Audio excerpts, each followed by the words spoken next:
We all know it deep down inside. We all see it, but we don't want to acknowledge it. Canada is one of the countries with the highest percentage of foreign-born individuals in the entire OECD. About 42% of Canadians, roughly 16 to 17 million people, say that socialism is their ideal economic system. Danielle Smith was at a rally for her party, and she used to be very pro Alberta's independence, always Alberta's independence. Well, that is not what she said on stage. How we've gone from elbows up to who cares is a testament to what the Liberal Party has actually done to Canada the last decade. The propaganda arm made the headlines saying that Canada's economy rebounded in the third quarter with a 2.6% growth. Now that sounds good. I actually was ready to celebrate, and perhaps that it's good for Canada. And then when you look into it a little bit, you realize. Welcome to the Right Call Podcast, everyone. Episode 100 today. Simmer in the house. How are you doing today? I feel good. You feel good? I feel proud to be part of episode 100. Episode 100. Now, I wasn't on for all 100 episodes. I think I came on, my first episode ever was 41. As of 59, I came as a co-host, and I think I took it over at 89 or 90. So it's been at least 10 episodes with me, and I think at least 8 or 9 with you. So, round of applause. Thank you. I want to start off by giving a shout out to our Patreons.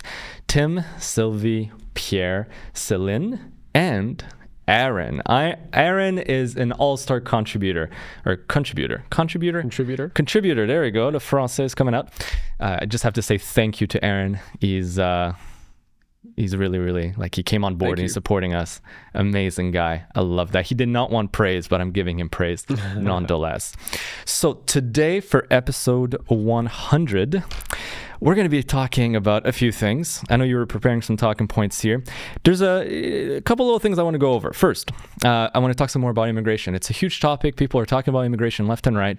And, you know, I did some research regarding the foreign-born population of Canada. It's insane. It ain't getting any better. We have Carney, who decided to tell the world that who cares about, the U.S. And that was a huge blunder. So I'm sure we're going to dive a little bit into this. Danielle Smith in Alberta is making some moves. She's making some moves. But I have my apprehensions about a few things. So I'm going to be... we're going to look it over. But I'm not too sure what's going on here. I feel like maybe it's a master play actually from Carney. The resignation of Guilbeault. Guilbeault is gonzo. Thank God. Big one. Thank God. Yeah, I guess. I don't think it's going to make much of a difference. No. But too bad he did not go to jail like he did last time with Greenpeace.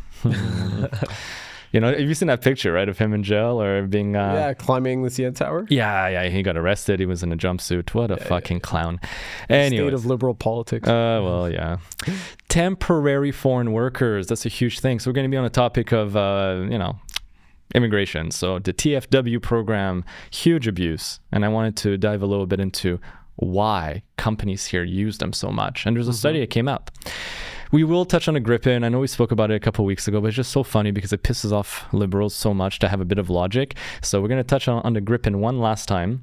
And then, since we're in the Swedish mood, I also looked at immigration in Sweden, i Sverige. And it is not good. Jättedålig. Not good at all. So we will look at that. What about you? Have you prepared anything? Absolutely. Today, one thing I love about working with you, Elliot, is that we always follow a lot of similar topics and a lot of the issues that a lot of people are facing. And you tend to bring out a lot of the same talking points. So like Mark Carney, the whole who cares thing. There's also on the immigration front, I don't know if you heard, Elliot, that Donald Trump made a huge announcement on immigration, and I think we can take a second to get into that. I also prepared a pretty serious healthcare segment. Ooh, healthcare. Love that. There's been a few headlines coming out in the past couple of weeks regarding our healthcare. Yeah. And Canadians pay a lot of their taxes. Let me rephrase. A lot of the taxes that Canadians pay, a lot of a lot of it goes towards healthcare. And so today we're going to cover some horrifying statistics, some horrifying headlines, and essentially it's going to make you feel bad for spending so much of your tax money on this decaying healthcare system. There's some inflation news, some mortgage renewals stuff that we need to get into, because the next year may be, what do they call it? The pin that pops the bubble? The drop that spills the cup. Sure. The haystack that caught on fire. I don't know. I'm just making shit up. Yeah. And to wrap it all up, we're going to do a little communism versus capitalism breakdown on some recent statistics that came out that really paints some clear pictures as to the importance of capitalism in a society. You know, it's funny because regarding capitalism versus communism, yesterday I was on X and I was shit posting on X, as I love to do, trying to get those followers. Guys, by the way, follow me on X. I'm a noob. I don't even have 1,000 followers. I'm gonna break 100,000 on fucking Instagram, and here I am on X like I'm a little boy. Anyways, and it was about communism and shit. And I made the post, like someone was complaining about it, and I made the post saying, you know, capitalism works so well that it frees up people to have enough time in their day to bitch about capitalism. Because under communism, you don't have the time. You gotta wait in line. Oh, maybe while you're waiting for the bread at the bread line, maybe you have time to bitch between you and your comrades, if the Gestapo is not watching, of course, or listening. Yes. All right. So to get into it, this is going to be very, very quickly. It's just going to be about the percentage of foreign-born. You know, we all know it deep down inside. We all see it, but we don't want to acknowledge it. Canada is one of the countries with the highest percentage of foreign-born individuals in the entire OECD. And, you know, it comes with its myriad of benefits. Yeah. Have you seen Tucker and Piers Morgan, the interview, by the way? No. You have not? No, not recently. Is it recent? Oh, very recent. So you had Tucker Carlson in London going and interviewing Piers Morgan. And it was hilarious. First of all, you had Tucker Carlson dropping the... we're so new on the monetization of YouTube. I can't say the word. We're going to get demonetized. The F-bomb, like... You know, calling like everyone, and Piers is like, oh, I could say it too, I just refuse to, and then Tucker's like, but say it. No, I choose not to say it because you're gonna get arrested if you say it. He's like, no, I'm not gonna get arrested, I have the right to say it, so say it. And you wouldn't say it, but then Tucker was like screaming it back and forth. It was hilarious. And then, you know, Tucker ultimately was saying, look outside, look at your population being replaced. The Brits are being taken over, and there's nothing you guys do about it. He's like, no, but it's good. Immigration's good, you know? And it's like, okay, so give me one good thing about immigration. And I fuck you not. This is what Piers Morgan said. He says, well, before immigration, Britain wasn't really known for its food, so now we have better food. And it gave rise to a plethora of memes basically saying, it's okay if your daughters get raped, at least you're going to have a nice kebab, you know? Like, this is basically this is the boomer mentality, by the way. It's like, well, diversity is our strength. Screw everything. At least we get, we get some curry and some chicken tikka masala. You know what I mean? I think that's all it is, or just a lack of just awareness of for example, you talked about the grooming gangs. Yes. That stuff happening in the UK, right? So, for a long time, it wasn't taken on as a serious issue by the government in the UK. Yeah. And so they did not talk about it enough in society. And so it kind of stayed under covers, even though a lot of people knew it was happening. So maybe that's at play here. It could be, and dude, I honestly think the boomers are living in a completely disconnected world. And also they are probably the number one protector of the suicidal empathy issue that I keep having or bringing up. But bringing it back to Canada, it's even worse, because the UK, you think it's bad. Canada's worse. So Japan has, and we know Japan is very nationalistic, very anti-immigration. Japan has 3% of its population as foreign-born individuals. South Korea, 3.8%. France, we know France has an issues with a lot of, Arabs immigration, 13.8%. The U.S. is at 14.5. Well, I mean, after all, it's the most immigrated to country in the world. The U.K. is at 15.4% foreign-born share of the population. Germany, 18.2. And we know there's issues too in Germany. Right now, Christmas markets in Germany are either shutting down or shortening their operation hours while increasing security because the religion of peace brought forth all of this Christmas spirit. For real, Germany is known for their Christmas markets. I've attended, amazing, beautiful, so solemn, so beautiful, so cherished. So many cities are cutting them off or ramping up security at those events by fear of all those terrorist attacks that have happened over the years. And it's like, wow, this is what it leads to. This is what multiculturalism from barbaric nations leads to. Yeah. You lose your country. But wait, Canada, 22%. 22% of our population is foreign born. Now, it is not the highest in the OECD. Believe it or not, Switzerland is the highest, although it does not account necessarily for where. Swiss are very nationalistic as well, so they don't have the issues we do because their foreign born population is other Western European countries. But Canada, oh God, we're so screwed. But wait, it's not ending because, and this is funny because in the budget, what did Carney say in the budget? He said that he was going to start cutting down on immigration, right? Well, although, albeit, I will give it to him, this was not under his watch, but it came out in Juno News that Canada took in 817,000 new immigrants in the first quarter of 2025. A quarter, my friend. That's like 3 million people a year. Mm-hmm. That was like the coup de grace of Justin Trudeau as he was walking away. Oh my goodness. He let in almost 1 million immigrants in a single quarter. So this is why, even if we have Carney saying, well, we're going to cut it down, who cares? The quota for the year was already accomplished. Trudeau had been letting in roughly about 1 million immigrants per year. He did that in a quarter. So no shit, Carney's like, yeah, we're going to cut it down.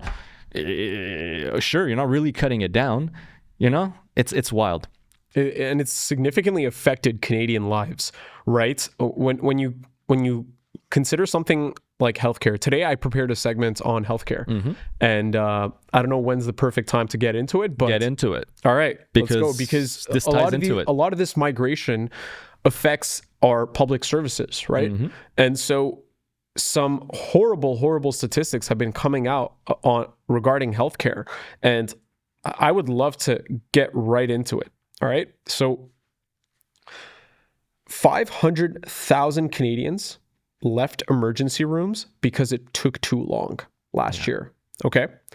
Very recently, a Winnipeg woman waited in the ER for 30 hours and died waiting. Oof. Okay.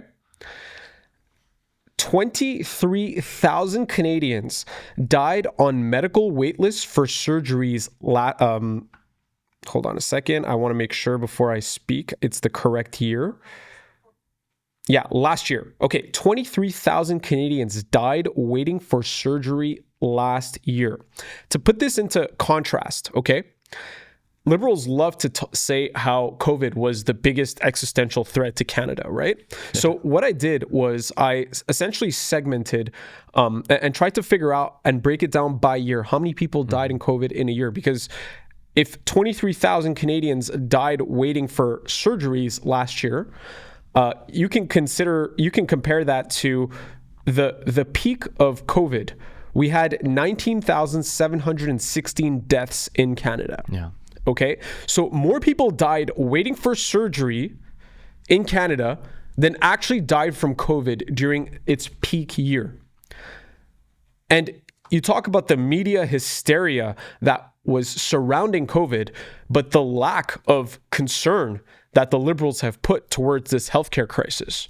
They will talk about how they've invested so much into healthcare, but really, how many more doctors have we brought into Canada? Pierre Poilievre was the only politician who actually had a strong healthcare platform addressing the issue at the root, right? Absolutely. But before you go ahead, and sorry, I'm totally stopping here because you made a very interesting point. Yeah. The wait times. Yes. And the people were dying on wait times, right? And this just reminded me, sorry, just because it ties in perfectly, and I'll let you get back to Poilievre after. But Grok was asked, if the Liberal hadn't surged immigration like they did over the last 4 or 5 years, and they took all that money that they spent on refugees and on foreign aid of other countries, and it was redirected towards healthcare, how much shorter would Canada's medical wait list be? And the answer was fucking shocking, dude. Roughly $300 billion was spent in surged immigration, refugees, and foreign aid spending over the last 4 years. Okay? It's almost $100 billion a year. And if that was redirected towards healthcare amid our $1.4 trillion total expenditure, we could reduce Canada's median specialist wait time by 50%. Now, here's the interesting thing about it. Based on a study of wait time correlation with higher mortality rates, of course, a cut of 50% in Canada's 15-week median specialist wait time could save around 5,000 lives annually, mainly amongst females on top of that. So instead of saving 5,000 Canadians per year, we send it overseas or spend it on foreigners here taking care of them. That was just tying into what you said. I mean, just recently, Canada pledged $1 billion for a global fund to fight infectious diseases. $1 billion. $1,000 million, like you love to say. I love to use that. 1,000 million, yes. Yeah, it's the best way to put it because people don't absolutely understand. It's all about psychology, by the way. You know, it's like instead of saying 10 years, say a decade. A decade sounds much more like gravitas than 10 years. There's little subtle, sorry guys, I'm not trying to manipulate you, but there's little subtle things that just carries more weight. Anyways, sorry. And I just wanted to bring this to the whole issue about healthcare. I wanted to bring it to our attention today because when elections have consequences, right? That's something that Canadians should learn in this last election, hopefully. Yeah. But I'm not too hopeful sometimes, but hopefully, because Pierre Poilievre actually had a policy platform that addressed this healthcare issue without burdening the country with new expenses. Yeah. And his policy platform was very, very simple. Just allow our immigrants who are already trained in healthcare, whether it's doctors, nurses, surgeons, who are trained in other countries, to give them a blue seal stamp of approval and examine them. Obviously, examine their skills and talents and abilities, whether they qualify up to medical standards. Evaluate that, and then let them work in healthcare in Canada. That does not take nearly as much money as the Liberals spend on something like healthcare or even the provincial governments. Yeah, and this is a simple, it's an administerial process to an administrative implement. Process. An administrative process to implement. Which can potentially reduce our wait times drastically. Imagine having 30,000 more healthcare workers across Canada. You know what we should do? Instead of giving guns to CRA staffers like they want to do with the new Volunteer Defense Force of Canada, we should just give stethoscopes and needles to the CRA workers to become doctors. But jokes aside, 30,000 would make a world of a difference for Canadians. Absolutely. And it would not cost that much. But you can see that our government's priorities are not focused in where they should be in this situation. It never is. It never is. I mean, let's talk about just the who cares quotes, right? Oh, but we can get into the who cares, but to wrap up on diversity here, okay? Yeah. Because this is also for me to be able to make the timestamps easier before, because God, sometimes when we jump up and down and left and right, I'm so fucking lost. I'm sure you guys are lost. Anyways, so there's this quote here that I will quote. I did not coin this. I did not pen this, but I love it, and I shall amplify it on our podcast. Diversity isn't strength. It lowers your wages. It marginalizes your culture. It increases your crime. It fills your hospitals. It occupies your housing. It ruins your schools. It consumes your taxes. It tightens your laws. It restricts your freedoms. It endangers your children. And it calls you racist. I have a question for you. Yes. So, because diversity is a very broad term, right? Like I can agree with if you replace diversity with reckless and unfettered immigration. You know, like I think it applies more to that. How do you feel about the diversity tag? Because you and I are diverse, right? In terms of culturally, we have you and I, Elliot, Yeah. We come from completely diverse backgrounds, but I think we could both agree that we align on a lot of our values. Yes. And so despite having diverse backgrounds, we align on our values, and we can both say, hey, we're both Canadian patriots. Yeah, but there you go. So there's no diversity between values. Okay.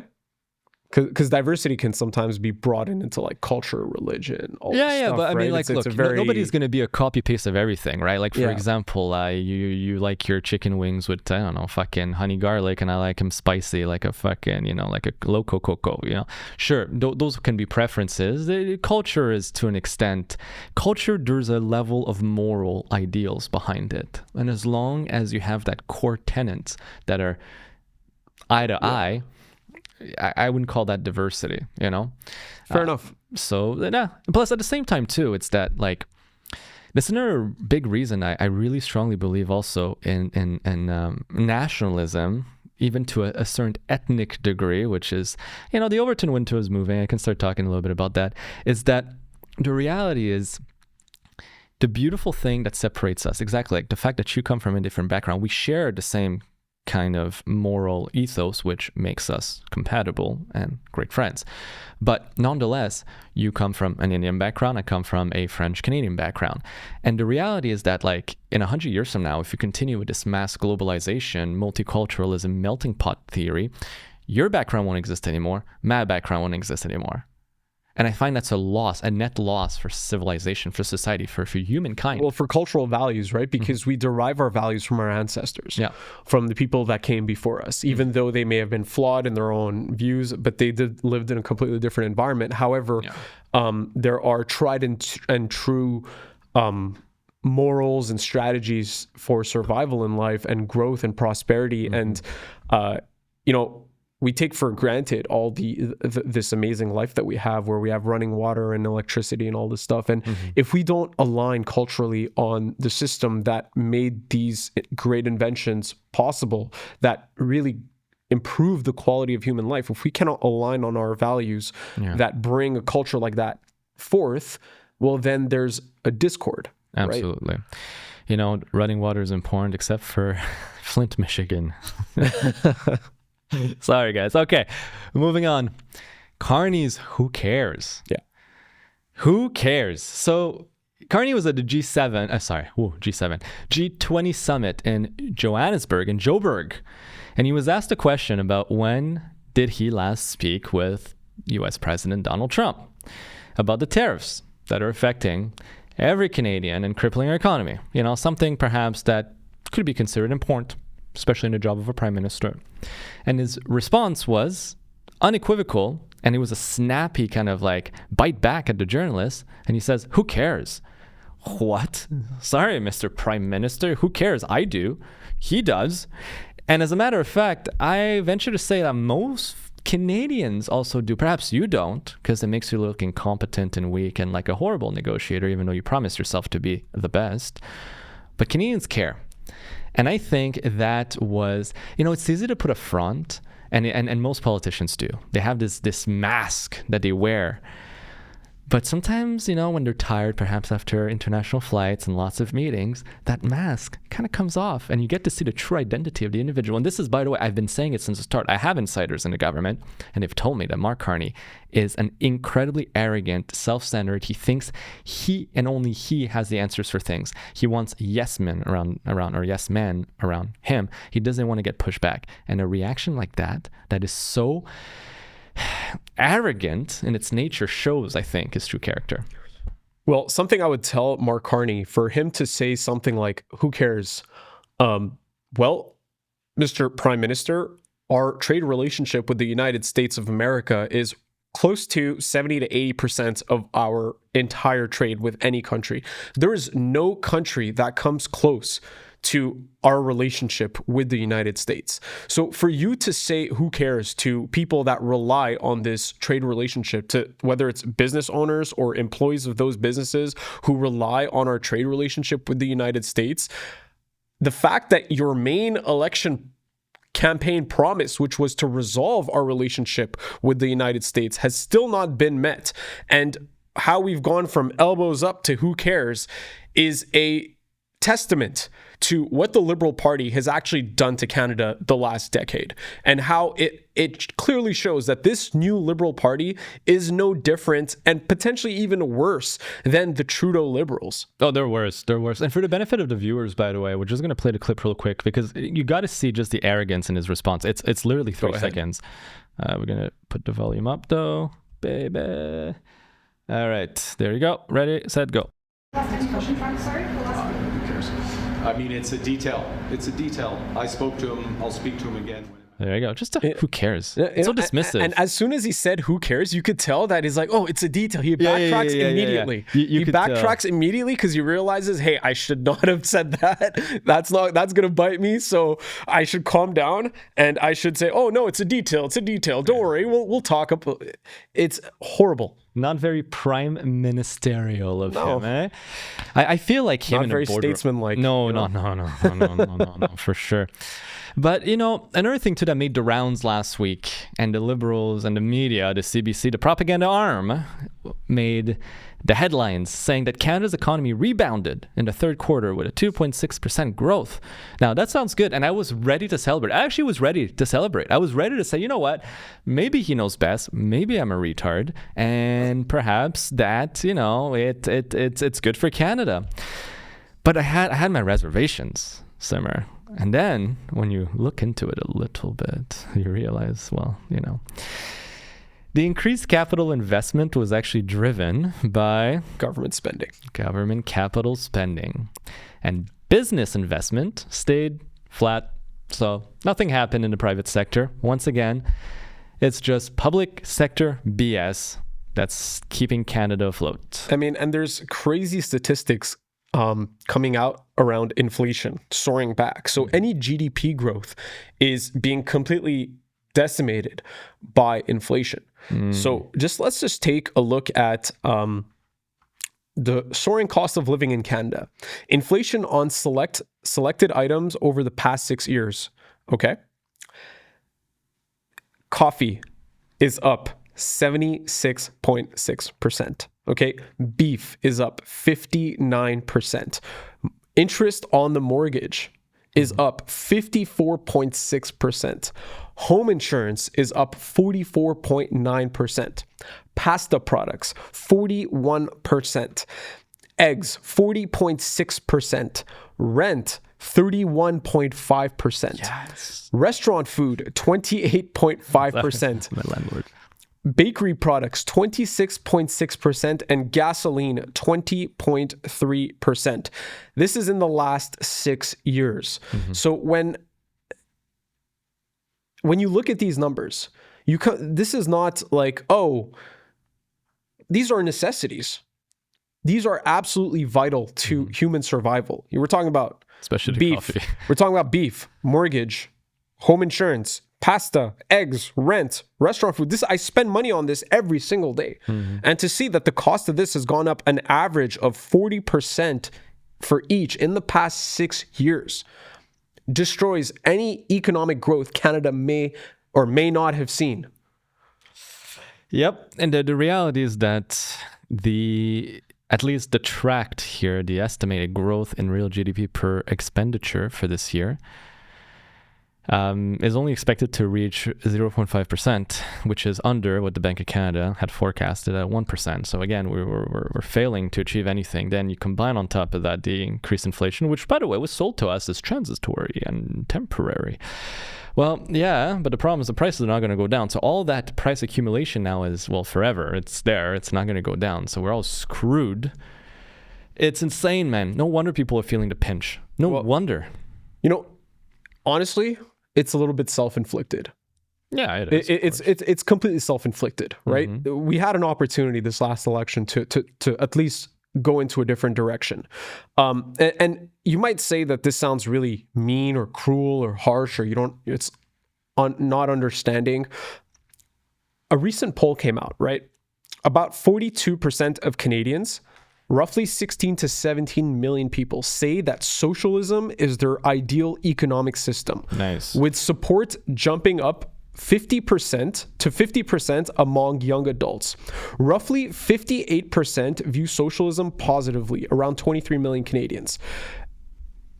And mostly meaning that Scandinavian-style social programs, not Soviet-style state ownership. Hardcore socialists remain tiny. And so we're just talking about these, what we call the latte liberals, right? The latte liberals, yes. You know, when you have this percentage, this is not a small, like 25% of Canadians think social. This is 42% of Canadians say socialism is their ideal economic system, okay? But you have to consider life expectancy after the end of communism, because socialism is essentially a soft version of communism. It's more state control than capitalism, right? Yes. They say less state control over than communism, right? But when communism, I have a chart here that shows the life expectancy of people after their country abandoned communism. So, for example, the life expectancy of the average person from Poland, okay, before 1990 was around 70 years. After the end of communism, it went up to 78 years. Okay. Nice. You go to Romania. All right. The life expectancy of Romanians between 1960 and 1990 was between 66 to 70 years. Okay. That has jumped to 76 years since the fall of communism. And communism is essentially just slowly creeping socialism. That's what it is. It's growing government control, growing government regulation, growing government authoritarianism. And for Canadians to not be informed of something like the life expectancy of someone after communism left their country, or even basic economics. If you're uninformed about these things, if you're not educated on these things, well, yeah, you're going to start to lean more left. And, you know, it's a bit self-inflicted. All these horrible statistics we're showing is quite self-inflicted, unfortunately. It's a lack of education. It's oh god, we could dive so deep into this, and we could we don't need to. Well, no, we could do an entire episode based on it, but in short, I guess this is what happens when you have a government that controls the education system and that pushes people to be dependent on the system forever. There's no entrepreneurship behind this. There's no ownership over your own life. It's if your station sucks, which, you know what, again, there's a lot of issues thanks to horrible decisions that have been made by governments over the years. But there's two types of people. They're going to there's going to be people that when the going gets rough, they're going to rise to the occasion and face it and take ownership over their life and find a way to get through. And then you have the majority of people, especially in a place like Canada, which have been coddled by the government and always given everything. They're just going to say the government needs to fix this. And the only way the government can fix this is by increasing its level of control. And then it becomes a vicious circle, because to control more, they need more money. To get more money, then the people are poorer. The people are poor, they demand more control. And so on and so forth, until, yes, you get to a point where you are in communism, where you're in a state-controlled, state-owned every single means of production. Private property is effectively abolished. That's communism. Communism is that private property does not exist, period. And you don't receive based on what you contribute. You don't receive based on the value you create. You receive based on supposed needs. But again, a government is very bad at knowing what you need. And this is exactly why that in communist country, plenty of people die of famine, by the way. And that's not even just due to their piss poor economic policies, just because they rely on the Politburo and the government officials on the ground to say, well, you know what, this community requires 5,000 pounds of grain. Well, maybe actually they need fucking 15,000. But if the bureaucrat said it's 5,000, that's 5,000 you get, baby. There's no appeals to anything. You know, it's just a side note, quick. You know, in the Soviet Union, essentially they took away, you know, you said that communism is the abolition of private property, right? Yes. So they went to the farmers and they took away their farmland, and because they weren't experienced because they weren't experienced in farming, they they got rid of the actual farmers and the state took control of the farms. And because they were not experienced in growing food, they caused a mass famine. Yep. That sounds like Rhodesia, also commonly now known as Zimbabwe. They kicked out all the white men, who mostly were farmers and owned land. And then many, many years later, they begged for them to come back because, well, guess what? It just turns out that you can't just give land to random people and expect it to be productive. There's skills, know-how, experience. Oh, and also the need for capital investment. That's the problem about the magic land theory. I've said it before, and I'll say it again. Magic land theory is a theory oftentimes pushed by the left and people that, take pity on the less fortunate, that says that if only they had the special magic land, and I use the example of Congo versus Norway. They think that all the Congolese, if only they had been given the same as Norway, they would be as wealthy. But the reality is this: magic land theory is BS. I guarantee you that if you took all the Congolese today and you shipped them off to Norway tomorrow, and you took all the Norwegians and you put them in Congo, 3 years, Norway will turn into a third world country, and Congo would become a developed first world, perhaps even superpower nation. Because what makes a country ain't the fucking land, it's the culture, it's the people, it's the individuals. The same thing with a company. You can give a company all the investments in the world if you have the piss poor culture and talent internally and poor management and horrible strategy. Well, the company will falter. It has nothing to do with the assets. Point in case, 82% of American millionaires are self-made. They were not born into wealth. They created it. That just goes to show us a testament that even if you're given nothing or horrible conditions, you can still make it. That's what matters. That's my take. I love it. Yeah. Well, you know who we don't love, though? Who? Stephen Guilbeault. Let's go. Stephen Guilbeault. Oh, wait, I'm just writing Magic Land theory. I'm trying to do like 20 things at once. All right, Stephen Guilbeault, our favorite criminal. It's funny, actually. Liberals love to look at the U.S. Oh my God, that's so hilarious. Actually, it just came to me.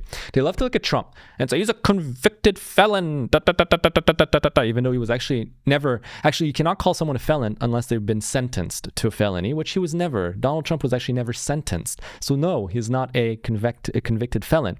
But you know who is an actual convicted? Well, we don't have felonies in Canada. We have indictable offenses, but a convicted criminal. It was our Minister of, what was this title? Minister of Environment and Minister of Pointlessness, Socialist Revolution, the proud socialist, the self-proclaimed minister. Yeah, it is called the Minister of Environment, Climate Change and Nature. Of course, there was climate change in there. It had to be climate change in there. Climate is changing. So anyway, Stephen Guilbeault, who used to be a climate activist, a climate extremist, as a matter of fact, committed plenty of acts of vandalism and disturbance, social disturbance, public mischief in order to promote his crazy ideologies. Well, apparently in Canada, that is rewarded and you become the minister, a cabinet minister. Well, he resigned. He resigned after Mark Carney bent over for Daniel Smith's big dildo. I do think she's got a bigger one than he does. Okay, if I'm to be honest, she's got the biggest one in Canada. I think Daniel Smith, Canadian politics. Yes, I think Daniel Smith has a bigger schlong than Carney does, especially if you look at Carney's wife. But anyways, so what happened is that Daniel Smith negotiated with Carney an MOU, a Memorandum of Understanding, which provides for no more emissions cap. That's a huge benefit. The building of pipelines. BC's Ebi, so BC's prime minister and government, gets zero veto power. Suck it. There will be tankers, so oil tankers off the coast of BC, and they will no longer be forbidden, much to Elizabeth May's dismay. A monster new pipeline will be coming for a total of 1 million barrels a day of capacity, and TMX is going to be allowed to pump out another 400,000 barrels a day. Woo! So all those things are amazing, great concessions, and of course the environmentalists are calling foul, and Stephen Guilbeault, our Minister of Climate Change, decided to resign in protest against these things. Can we call this an actual victory for Canada? Stephen Guilbeault leaving? And this MOU being signed with Daniel Smith. 100%. Is it Daniel Smith or Danielle Smith? Wow. Danielle Smith. It's Danielle Smith. My bad. My French is coming out again. All the English people are going to think I'm retarded. Also, that's another thing, too. We're making the R word come back. Retarded is back in the lexicon, baby. I don't know if we could say it on YouTube, but yeah. You know what? Actually, YouTube is what's interesting now is now that we're monetized, booyah, baby, you get to self-declare your videos. And there's like, because it used to be AI analyzing and deciding if you're monetized or not. But now you get to sell every video I upload. I got to fucking go through it and self-declare a bunch of things. And when it comes to certain topics, it's okay to speak about it as long as it's not over a certain level. It's still monetizable. I think. I say this and tomorrow we're going to get demonetized. Anyways. So yeah, going back, do you think it's a victory for Canada thanks to Danielle Smith? Well, look, Stephen Guilbeault is probably the closest we've ever had to a hardcore communist in Canadian politics, in a federal seat that actually was important. This is the father of Bill C-11, the Online Streaming Act, the Bill C-18, Online News Act. He is one of the major proponents of carbon tax expansion and the whole heating oil stuff. Yeah, he's just an authoritarian. That's just who he's been, trying to regulate people, tell people how to live their lives under the guise of climate change. Yeah. And so he, just Bill C-11 and C-18, that's his legacy. That's not a very pretty legacy. I have no respect for, personally, as a person to person, I have no respect for Stephen Guilbeault. I think he's not a good human being, and I'm glad he's gone from Canadian politics. That's my personal... He's still an MP, sadly. Because, why actually? I thought he resigned. Oh, he resigned from cabinet. Yeah, I see. Okay. Oh, yeah, because, of course, look, listen, you got to still virtue signal a little bit. Yeah. You still need your paycheck. All right, come on. Like, I mean, why stand really on the core belief that you have if it means losing your paycheck? Yeah, of course. He's just a fake. Here's my issue, though, okay? I honestly think this is not as good as it sounds for Canada because it's just an MOU. An MOU is not a binding agreement. It's saying, look, we've discussed, we agree on these terms, and now let's work towards actually building a binding agreement. But there's no requirements for that binding agreement to come. And the issue with that is I feel that Carney, another masterful move of his, is using that because he felt the ire of the Alberta separation coming up. And he's like, I got to calm these motherfuckers down. And let's give him a little bonbon, like a little candy that means really nothing. It's symbolic. And that's going to appease them for a little while. He's buying time. I think, again, this is just BS that won't actually come through. And the reason I say this is because not long after, a few days after, Danielle Smith, well, I'm going to have a hard time. Danielle Smith was at a rally for her party. And at the rally, and let's see here, at the rally, I will play the clip of what she says. But she is on stage, and she used to be very pro Alberta's independence, always Alberta's independence. Well, that is not what she said on stage. She said, an independent Alberta within a united Canada. She's completely changed tune. In French, we say, elle a changé son fusil d'épaule. She changed the rifle, like she changed rifle shoulder. But listen to her right here on stage and tell me, does this sound like a lady that now wants Alberta to separate? So I think she made a deal with the devil. She was given all these concessions in order to, you stay in Canada, you don't push for independence.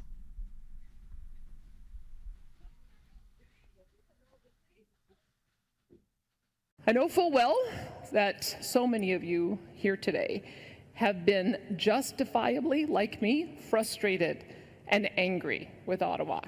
I get it, trust me, I get it, I hear you. We have been abused and taken for granted repeatedly over the past decades. But my friends, let's not throw in the towel and give up on our country just as the battle has turned in our favor and victory is in sight. It is. She's being booed. It is. fellow Canadians, even those that may support differing political parties, are nonetheless supporting Alberta's vision for a prosperous, energy-rich nation with strong and sovereign provinces, building a Canada we can be proud of again. Now is not the time to give up the fight. So, yeah, I'm going to stop it here because this is cringe. This was the lady that pushed for Alberta's independence and championed it. And all she needed was an MOU to backtrack. Okay, from my understanding, I don't think she, maybe I'm wrong. I don't think she ever supported independence. I think her constituents were pushing it on her. And her job, and I do find she's done a good job in Alberta. I do find she deserves to be premier. Like, I think she's done a solid job for her constituents overall. But I don't think she ever stood for an independent Alberta. I think she heard the concern rise in like a very, very more right-wing section of the conservative, like I don't have the words on me right now, but like the more right-wing conservatives, that base was more pro Alberta separation. However, we have had a good economy in Canada with conservative leadership, and I think that Danielle Smith was more on that side, where she was saying that we've done well in Canada. The oil exploration has been the backbone of the Albertan economy, and we've done well especially during the Harper era, right? And so I just think that she would rather return to a Harper era style of conservative politics, where under United Canada, like she's saying, and Albertan independence, as opposed to straight up just separatism. The issue I see with that is, although yes, Canada was doing better under a conservative government, and obviously I'm talking Harper style government here, the reality is Alberta per capita would still be one of the top 10 richest countries in the world if they became sovereign, because they would let go of the shackle that Atlantic Canada is on itself. They would let go of all the bureaucracy for every new projects that are brought forth by First Nations and by Ottawa elites, Laurentian elites. They would not have to send billions of dollars to Quebec, for example, every year. They could reinvest that internally and start from scratch, by the way. Start from scratch. And that's the beauty too. And then they could also choose their own monetary policy, which Alberta is such a different economy than the rest of Canada. They could probably stand to benefit from having more control over the monetary policy. Now, mind you, I'm surprised because normally when a premier or any political leader has an upswing of support for independence, they tend to, on a purely egotistical basis, to support it. Because the reality is, her being, let's say, the Prime Minister of the Republic of Alberta, or the President, I should say, of the Republic of Alberta, would carry much more power, much more prestige than being the Premier of a province. And she never fully condoned independence, but she was definitely stroking the flames of it up until that rally the other day. Now her verbiage, her tonality, her speech is completely different. It used to be very attack Canada, we could be better on our own. Without saying, let's drive for independence, because she was careful about that. But I mean, she flew down to freaking Mar-a-Lago to meet the President of the United States. You know what I mean? She was doing some un-premier-like stuff. And all she had to do was, again, one meeting with Carney. Now, I don't know what was discussed. I don't know what was promised. I don't know what was threatened. Who the fuck really knows what happened behind closed doors? But to me, it sounds like it's the start of a flip-flop. That's my concern. Possibly. But I will give her credit for one thing, however. She's also introducing this week, and I love this. Love that. She's introducing sweeping reform in Alberta. She's effectively within the bounds of what she's capable of doing, because it's still just a province, so she doesn't have access to the Criminal Code of Canada, which is a federal jurisdiction. She's introducing a Alberta version of castle law that would prevent police from charging homeowners who use force while defending their property during a break-in. Smith says that the legislation is focused on protecting law-abiding citizens who react in the moment out of fear and urgency. Dude, I am so down for that. So down. The proposal would limit police authority to lay charges in these situations and shift more responsibility to prosecutors to determine whether force was justified. Supporters obviously claim that the bill gives clarity to homeowners, finally, while legal experts, as usual, and some law enforcement officials warned that it would cause confusion, reduce police discretion, as if that's a good thing, and create gaps in public safety. And she did bark back. And at least I got to give her credit for that. She says, well, if you don't want to get shot, don't break into people's homes illegally. Common sense to me. So one can hope. One can. Oh, I love it. I'm a huge supporter of that. I think Canada needs castle doctrine. Self-defense, I think, is important. You know, that's why you teach your kids karate, right? Yeah. To protect yourself, to defend yourself. And I think if someone invades your home and has the intent to cause harm to your family, you know, whether it's armed robbery or yeah, you know, if someone has the intent to come into your house and do anything, to be honest, they don't have the right to be there. And so you, as the property owner, a tax-paying citizen, have the right to protect your interests, protect your family, and do it in the confines of your home. It's even above being a taxpayer citizen. It's just about being a human being. You should have the right to defend yourself, period. It's a human right to protect your life and the life of your family. Agreed.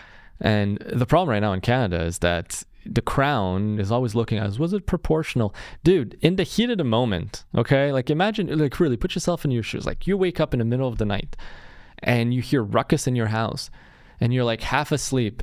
You don't know who's there. You don't know what their intentions are, right? Like it's you've committed a crime already. You entered my home illegally. Am I supposed to just like have a conversation with you? Like, hey, sir, you know, top of the freaking night to you. What are your intentions? Are you here are my keys. Here are my car keys. That's what the police wants you to do.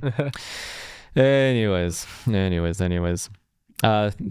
Temporary foreign workers. Canada's most infamous, dare I even call it slave class. At a point, it's almost what it's turned into. It's almost turned into a slave class. It's returned to, again, oh my God. Diversity has caused us to go back to basically colonial day slave class stuff. See, Canadian bosses love hiring foreign workers. I would tell you that I know that intimately because we used to do the exact same thing at BizBiz because we would benefit from crazy programs. Canada roughly has 3 million foreign workers that toil for lower wages and demand fewer benefits than domestic workers. This comes from a study from 3 Canadian economists who are trying to explain exactly why foreign workers are preferred hires to domestic individuals or domestic Canadians. They claim that temporary foreign workers work longer hours, are less absent, and are less likely to be laid off than domestic workers. This is from Pierre Brochu, Till Gross, and Christopher Worswick in their peer-reviewed analysis. This is not just make-believe, this is peer-reviewed analysis.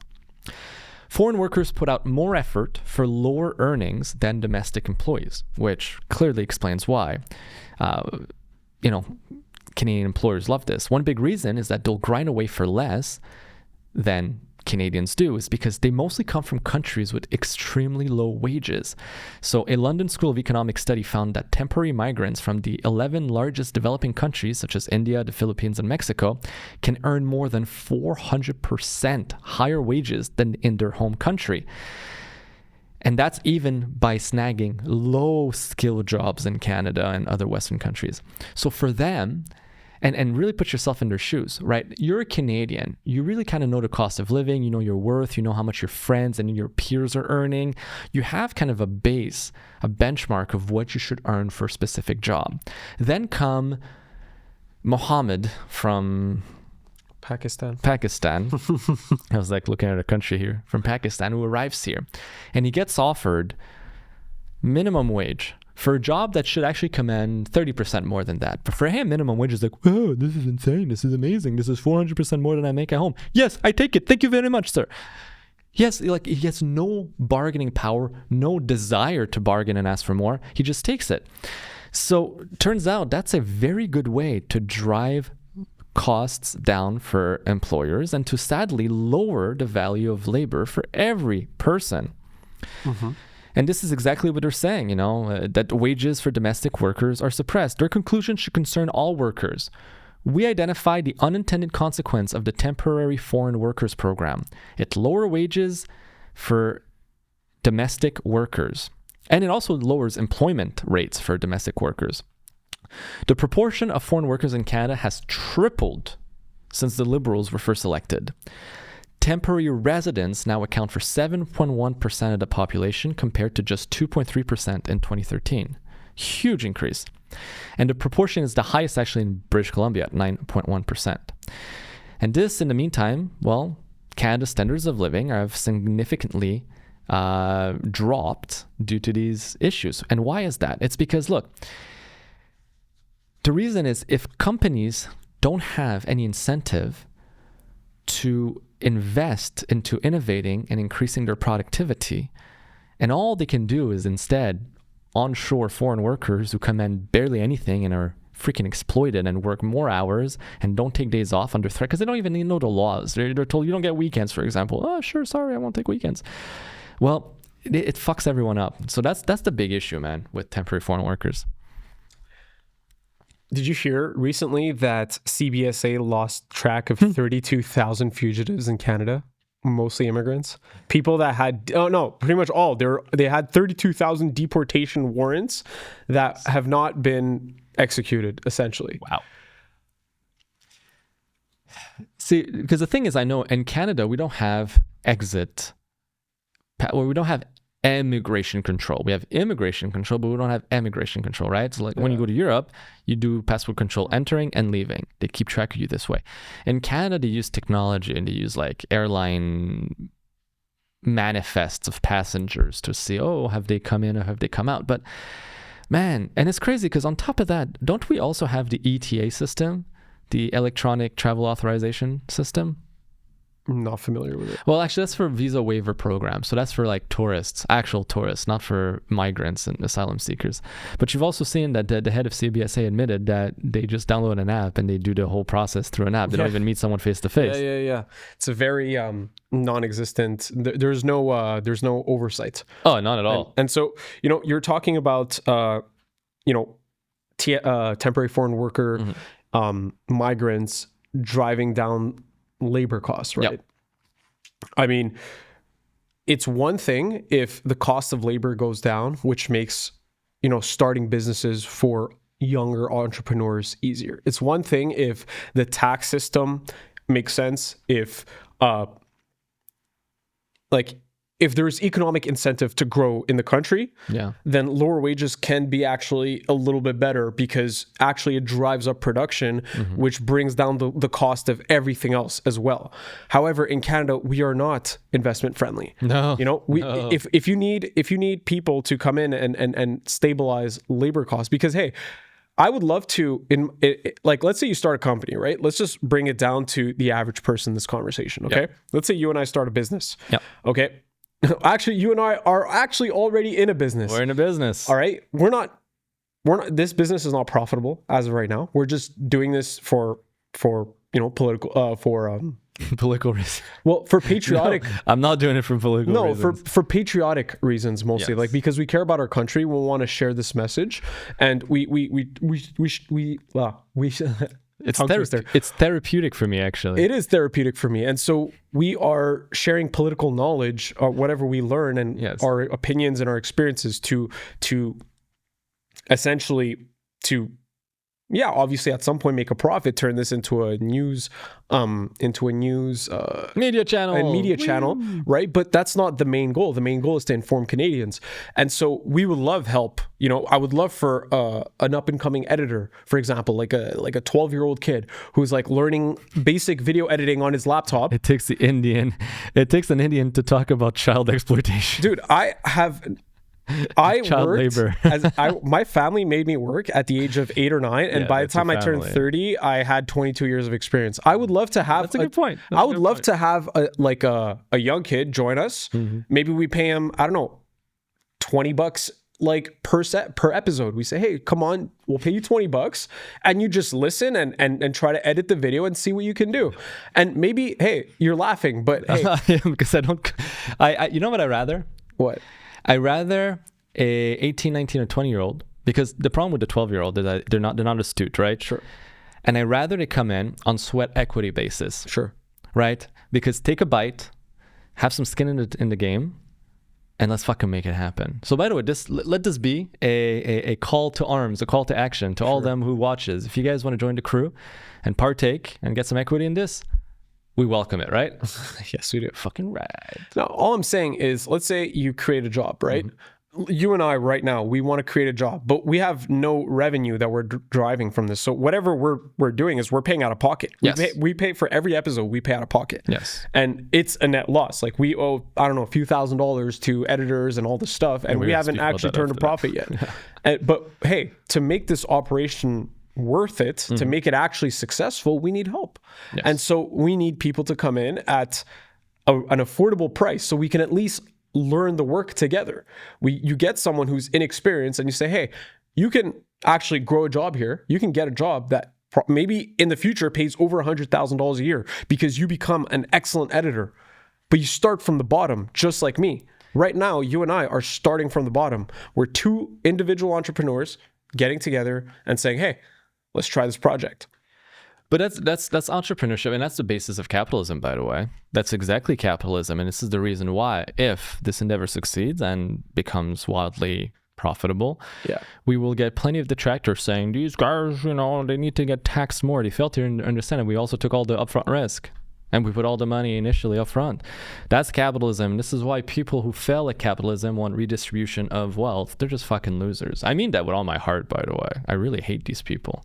We're going to make, I think before the holidays, because we're going to have to take some time off in the holidays, but I think we should do like a special tax episode where we just talk about taxes in society and like the debilitating leeches. Well, that I totally agree. But that also adds to the point I was trying to make here. If we could hire someone at minimum wage right now to help us out, and we didn't have to pay all these extra little taxes, all these all these little things we got to do, and we got to set up the perfect environment to work and to create this project. Well, all that regulation is essentially stifling us, where it's just like a two-man venture. Absolutely. It's like us two, whereas we could have, a couple people join. You know what I just realized? We're going to have to turn this podcast in French. The OQLF is going to come arrest us. We are speaking English. It's no good. No, but it's true for real. It's just another layer of bureaucracy. You're definitely right. And that layer of bureaucracy just adds to the cost of everything. It just makes it unprofitable to launch a project here. We're better off going to Florida, where everything's going to cost us half as much. And even if we get rewards, those rewards will be taxed less, the inputs will be taxed less, the expenses, like, oh yeah, that's the kind of change we're trying to bring to Canada, like at least at an awareness level. I know I'm a very, very staunch capitalist. I'm like borderline, like, I don't believe in a minimum wage. I don't believe in any minimum payments. I don't believe in any, like, everything you get, you earn. And you earn by getting leverage, getting knowledge, getting experience. Well, the problem is that's how the world works. That's how the job market, the business world works. That's how the job market works. And it's how governments should work. Well, what you're describing, by the way, I don't think it's extremist. I don't believe in minimum wages either, because I believe in laissez-faire capitalism. And as such, the free market should dictate the value of every job. There should not be a government intervention putting a floor price floor price of value on someone's labor, or a price on the value that someone brings forth.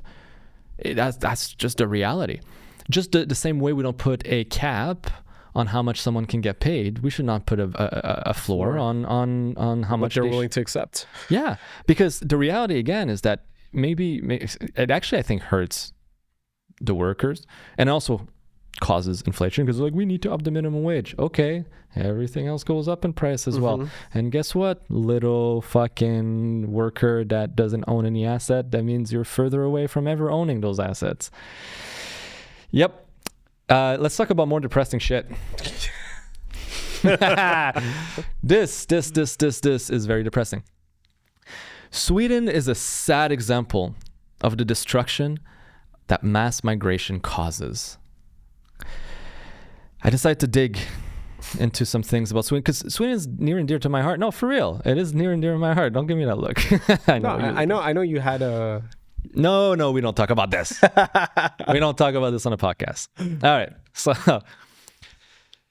Sweden, honestly, because they're following the path of Canada, but it's even more exacerbated because Sweden was very homogeneous before. That's the difference. Canada, we always had immigration coming from Western Europe, from the French, the English, they battled it out, and then after that we had the Irish and the Scottish that came, blah blah blah blah blah blah. The Italians eventually followed suit. So we always had immigration, Western immigration, but immigration no less. But Sweden is this homogeneous, like incredibly isolated little silo that, you know what, like they're Swedes and they have like crazy culture and they're all blonde, blue eyes, and it's like it's very easy to see the difference that mass migration causes. And I brought out some statistics here. But the tagline, ultimately, for you guys, the editor, is Sweden is a sad example of the destruction that mass migration causes. Over the last decade, Sweden has let in 1.3 million immigrants. And that's out of a population of 10 million. They're 4 times less populated in Canada, and they've let in 1.3 million immigrants. Now, most of these immigrants are actually Syrian, Iraqis, Somalians, and Eritreans. A very specific group. Very specific group. You know, in Canada, we're more diverse. We bring all of them in. It's a real melting pot, but that one is very, very targeted. So what has this led to? Well, when it comes to rape, from 2010 to 2024, rape reports increased by roughly 70%. Jesus. From, oh, I know, it's fucking disgusting. It's wild. From 5,900 to over 10,000 freaking rape reports in 2024. The real number is 10,167. When we account for all sexual related crimes, which includes molestation and also sexual assault, because in Sweden, rape is a very specific thing. Well, all sexual related crimes jumped, again, from the period of 2010 to 2024, jumped 115%. God. From 12,000 back in 2010 to over 25,879 in 2024. This brings Sweden's 2024 rape rate as the highest in Europe at 95 per 100,000 people. Now, it's not just assault on the pretty little Swedish babes. I had to put it in this. Sweden also all of a sudden became, and this to me is far-fetched, it became the grenade capital attack of the world. Let me say that again. It became the grenade attack capital of the world. The grenade attack capital of the fucking world. With people just throwing grenades at each other? Dude, Malmö University found the number of hand grenade attacks had shown a strong increase in the last 8 years, reaching a total of 116 hand grenade detonations. Bro, criminologists in Sweden don't know why there was a strong increase and why Sweden has such a higher rate than other countries close by. I wonder why, though. I wonder why. It's, you know what? I think it's not, I wonder what's going on. It's, I wonder how to say what's going on in a way that's not going to get me painted as a racist and completely derail my political career. Absolutely. That's what it is. Okay. Probably. Now, the thing too with Sweden is that they now have what's called no-go zones. Zones where police don't dare go in, where you're pretty much on your own, where crime really runs rampant, where it's the Wild West, right? They're called no-go zones. And now there are no-go zone districts in cities like Borås, Göteborg, Linköping, Malmö, Stockholm, and Örebro. In total, there are 17 categorized no-go zone districts in Sweden. 17. Imagine, like, in Canada, like, the thing with Canada is, like, it was well known that, like, Jane and Finch was, like, a rough neighborhood in Toronto, right? Or, like, Surrey is, like, lots of druggies.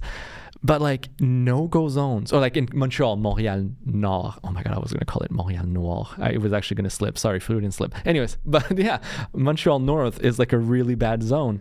But they're not no-go zones. Police still patrol. People still live. You know, life is still somewhat normal there. But Sweden has 17. And now the economics, man, the economics. So I have this picture right here that shows every district in Sweden and the percentage of population that used to be white in 1990. Now, the total white population, or I should call it Swedish population, Swedish-born population in Sweden in 1990 was 91%. And they had a GDP per capita of $27,747, which ranked as the 10th highest in the world. They had the 10th highest GDP per capita in 1990. Amazing. That's amazing for such a small country. Well, in today, so this is 2020, in 2020, Sweden's native population has dropped to 82%, and its GDP per capita is now 15th. So they've lost 5 places. Effectively, they lost 50% of their position. And you have places now like the Stockholm district or the Skåne region, which is in the south, which is only 67% Swedish, white Swedish individuals. This is insane. Obviously, like to the north, they're still at 96%, but like, yeah, man, that's wild. So I'll end on this point. To me, it's a cautionary tale of a nation that through sheer empathy for the perceived less fortunate has brought upon pain, destruction, and a decline to their own country. It's like helping a drowning man. There's a good chance that he'll drown you too. Well, there's one silver lining in everything you're sharing. There is one politician in the world, and I want you to take a wild guess as to who it is, who's taken a strong stance against mass migration recently. Want to take a wild guess? Yeah, I don't know how he's going to build a wall around the whole country, but Donald Trump. Yeah. I was going to say, can you guess his name? And I was going to say Ronald Pump. Do you know who this politician is, Elliot? But you had it right before. So yeah, Donald Trump. I actually want to take a second to read what he said. It's I have to probably censor myself because if it's going on YouTube, or on TikTok. So he posted this on, I think, Truth Social. A very happy Thanksgiving salutation to all of our great American citizens and patriots who have been so nice in allowing our country to be divided, disrupted, carved up, murdered, beaten, mugged, and laughed at, along with certain other foolish countries throughout the world for being, quote unquote, politically correct and just plain stupid when it comes to immigration. The official United States foreign population stands at 53 million people as per census, most of which are on welfare from failed nations or from prisons, mental institutions, gangs, or drug cartels. They and their children are supported through massive payments from patriotic American citizens who, because of their beautiful hearts, do not want to openly complain or cause trouble in any way, shape, or form. They put up with what has happened to our country, but it's eating them alive to do so. A migrant earning $30,000 with a green card will get roughly $50,000 in yearly benefits for their family. The real migrant population is much higher. This refugee burden is the leading cause of social dysfunction in America, something that did not exist after World War II. And in brackets, he puts failed schools, high crime, urban decay, overcrowded schools, housing shortages, and large deficits. As an example, hundreds of thousands of refugees from Somalia are completely taking over the once great state of Minnesota. Somalian gangs are roving the streets looking for prey as our wonderful people stay locked in their apartments and houses, hoping against hope they will be left alone. The seriously retarded governor of Minnesota, Tim Walz, does nothing either through fear, incompetence, or both, while the worst congressman/woman in our country, Ilhan Omar, always wrapped in her swaddling hijab, and who probably came into the United States illegally, in that you are not allowed to marry your brother, does nothing but hatefully complain about our country, its constitution, and how badly she is treated, when her place of origin is a decadent, backward, and crime-ridden nation, which is essentially not even a country for lack of government, military police, schools, etc. Even as we have progressed technologically, immigration policy has eroded those gains and living conditions for many. I will permanently pause migration from all third world countries to allow the U.S. system to fully recover.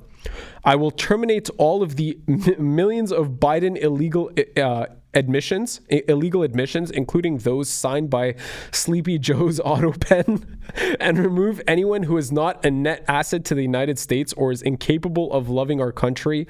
End all federal benefits and subsidies to non-citizens of our country. Denaturalize migrants who undermine domestic tranquility. And deport any foreign national who is a public charge, security risk, or non-compatible with Western civilization. So this goes on like one more paragraph. I could read it, but I think that covers everything. Yeah. He took a very hardcore stance on this. No, I fucking laughed when I saw that, especially the Tim Walz. Very retarded Tim Walz. And then he was asked on Air Force One, do you stand by the comments you made on Tim Walz? And he's like, yeah, he's retarded.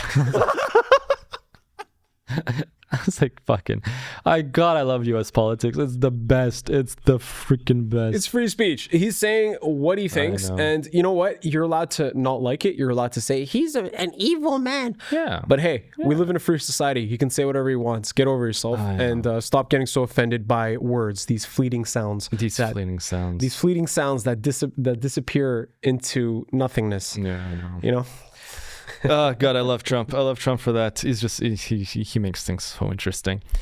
On the topic, since we were on Sweden, there's a little bit on the Gripen, just to bring it back to Canada, tie it up with Sweden. But it just reminded me, by the way, we were talking about the immigration in Sweden. But have you ever had a chance to go to a Nordic country?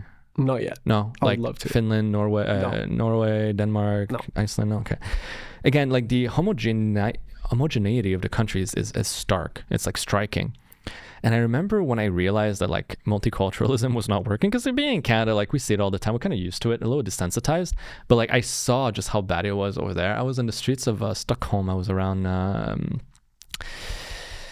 Stockholm Central Station, so basically the central station of Stockholm. And I was walking the street, and everyone over there, again, so like calm, so kind of docile, quaint. They like they stick to their little bubble. They're walking all like uniform, all orderly, all quiet and tamed. All the cars are driving like speed limit, and everyone's like obeys all the traffic rules. It's very orderly. Like it's a very orderly, respectful society.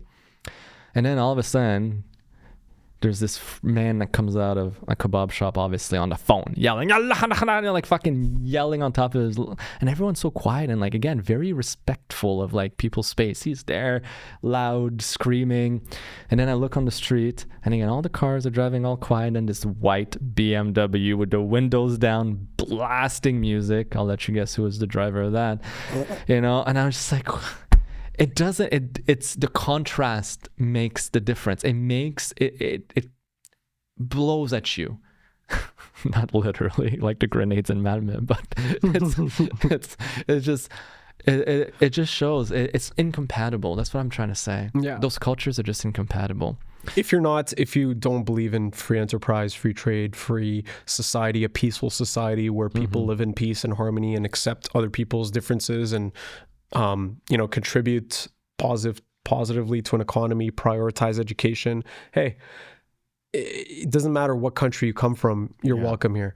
The moment you get into, whether it's religious extremism or scam culture, like, let's talk about like the Indian like call center scams that, it's pervasive in culture for a reason, because there are segments in every country, especially third world countries, of people who just want to survive at whatever cost. Yeah. Whether they steal from you, whether they harm you, no matter what they have to do just to get their next meal, they will do it. Yeah. And these people are fundamentally incompatible with Western countries. They don't care about our values. They will just take whatever they can take while they can take it and just eat it like an animal. And I don't mean to degrade people. Like the Somalians, like the Somalians in Minnesota that eat wild geese and ducks. You remember that from last week? I don't. They're eating.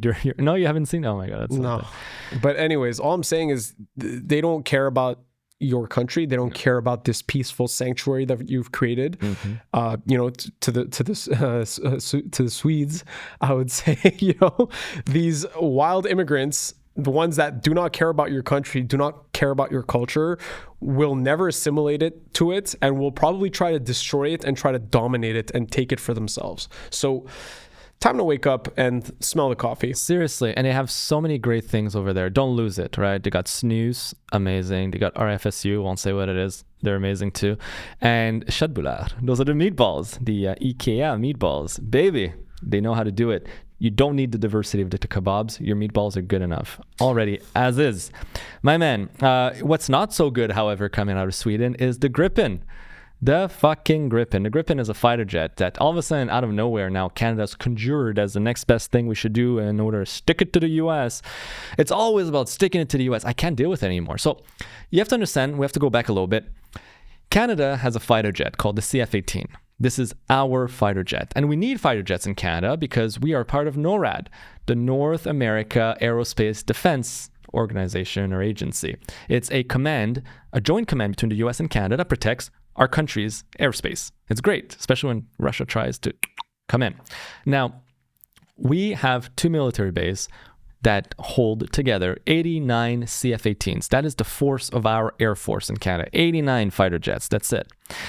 Well, I kind of lied. It's 89 in total that we purchase. Only 40% of them are airworthy right now, which is a total of 36. We have 36 fighter jets in Canada. Wow. That's our Royal Canadian Air Force. Now, we were supposed to buy 88 F-35. The F-35 is like the freaking Ferrari of fighter jets, okay? It's the brand spanking new kid on the block, designed in the US, but it was designed as a multi-nation fighter jet program. Canada partook in the development of it. A bunch of NATO countries, but the UK helped develop it as well. It was called the Joint Strike Fighter Program. And Canada has spent over 613 million US dollars, which is 857 million Canadian dollars on the program to help develop it, just to create that jet. Boom. It's created. So we're going to be like, good, we get preferential price. We're going to buy it. Very expensive, but it's top of the line. We're talking a fifth generation stealth fighter jet, okay? Like, you're invisible to radar. You have all the bells and whistles. It's amazing. But now, because we don't like the US, well, we're saying, maybe we're going to back out. We're not going to buy it. This, by the way, has been a fucking program that's plagued Canada for decades. The Trudeau government got elected in 2015 saying they would not buy it. They were going to rescind what the Conservatives had, because the Conservatives made a purchase order. They said, we're going to rescind it. Who cares if there's penalties? We're going to pay the penalties. We don't want the jet. We don't need the jet.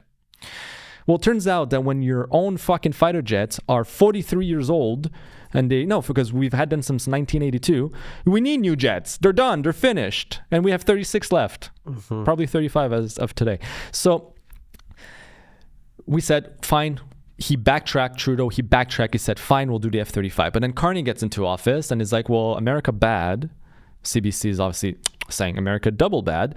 So now they're saying maybe we should buy the Gripen instead. Well, the problem with the Gripen is it's a Gen 4.5 fighter. It's an older model. It's like, guys, it's like comparing a Ferrari to a Honda Civic. The Honda Civic is great. It'll get you from point A to point B. But what if you had the chance and the ability to buy the Ferrari? Wouldn't you want the fucking Ferrari?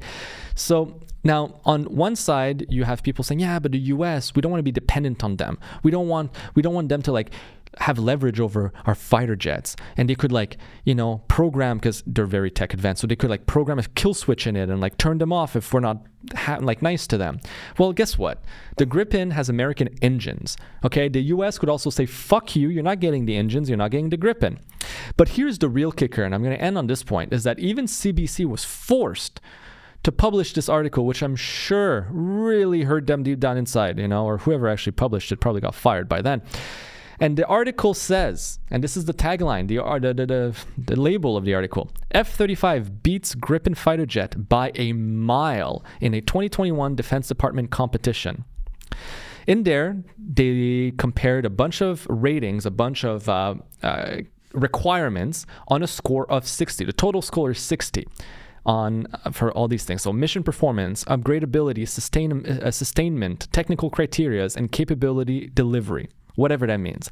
Out of 60, the F-35 scored 57.11 points. Okay, almost 100%. While the Gripen scored 19.7.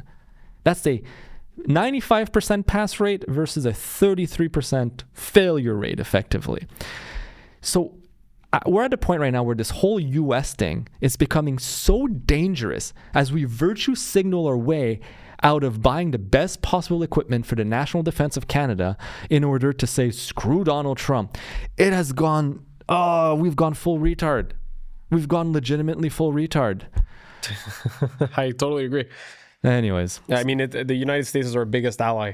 We're lucky to have a country like the United States right down south, where we have the biggest economy, we have the best military, the best military equipment by far. Yeah. And we don't want to work with the Americans. And so many countries are buying it. Downstairs neighbors, Australia is buying it. The UK is buying it. Japan is buying it. Israel is buying it. All these countries already use it. And meanwhile, Canada, we're neighbors with the US. We're like, let's go for a Swedish jet. Let's go for a Swedish jet. Now, another thing, too, is that they keep saying that, well, it's going to bring, obviously, Gripen, which is Saab, by the way. So Saab is saying, well, if you buy the Gripen, it's going to create 10,000 jobs in Canada. Brazil decided to buy the Gripen. They bought like a handful. It created less than 100 jobs. Where the fuck do you get 10,000 jobs from? Obviously, let's be honest. You've done sales. I've done sales. We've run sales. Salespeople are not always the most trustable, right? They're going to say what they need to say. It's 10,000 jobs, 5,000 technicians constantly repairing the broken Gripen. Maybe. Could be. I know it's another topic that is very fascinating to you. We've spoke about it before. I'm just not too aware of it. Yeah, but, fair enough. So, sir, do you have another? No, that was it. So we're going to wrap it up then. Right on the money on top of that. So, if you've enjoyed this show, our 100th episode, we would absolutely love you for the support. We have a Patreon, so please, join $8 a month or $29.99 a month or $10,000 a month, whatever you can afford. We'll take anything. Like, share, subscribe. Send this to your friend, your mom, your grandparents, your dog, your daughter, everyone, because Canada can only survive if slowly but surely. Your liberal friends. Oh my God, please. Controversy, baby. Love it. Well, Simmer, thank you so much, sir. Thank you, Elliot. And we'll see you guys next time.